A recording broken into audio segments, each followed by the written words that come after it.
s'inquiétaient de leur soutien de la part de l'AIPAC, le lobby israélien. La semaine dernière, un candidat républicain au Sénat a demandé à l'AIPAC de ne pas faire campagne pour lui. Autrement dit, il a peur que, s'ils font campagne pour lui, on le taxe d'agent israélien et qu'il perde l'élection, parce qu'il se présente dans un État qui compte désormais une importante population musulmane. Donc ce que l'on voit là, c'est une forme de justice poétique. D'où viennent tous ces musulmans? Where did all these Muslims come from? They're refugees from Washington's. Ce sont les réfugiés des guerres menées par Washington pour Israël au Moyen-Orient. Ce sont les réfugiés de Libye, d'Irak, de Syrie. Ils ont afflué aux États-Unis et aujourd'hui ils constituent une force politique. Donc en ce sens, l'utilisation par Israël des États-Unis pour éliminer des pays du Moyen-Orient opposés au Grand Israël a eu pour résultat que leurs populations sont venues ici et qu'elles sapent le contrôle d'Israël sur les deux partis politiques américains.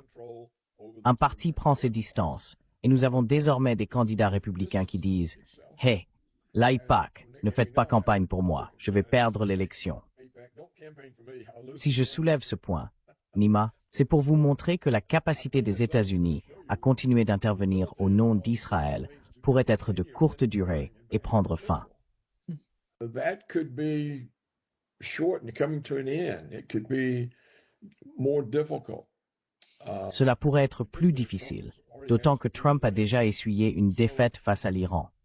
Donc, comme vous l'avez dit, le fait que l'alliance de la Mecque, la Turquie, l'Arabie saoudite, le Pakistan ait invité l'Iran à en faire partie, cela montre un changement incroyable.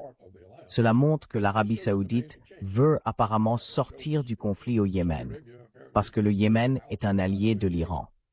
Cela indique que si l'Iran rejoint une telle alliance, je veux dire, ce serait une alliance massive. Il y aurait un nombre énorme de personnes, et le Pakistan possède l'arme nucléaire.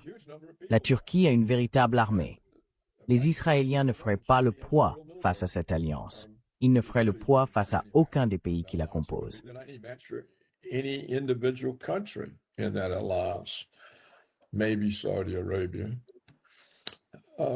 Peut-être l'Arabie saoudite. Donc, tout cela semble offrir une nouvelle possibilité, que la situation se retourne contre Israël et mette un terme à cet agenda sioniste d'expansion. Il me semble, au vu de la tournure que prennent les choses, qu'Israël va devoir mettre son agenda sioniste au placard ou y renoncer.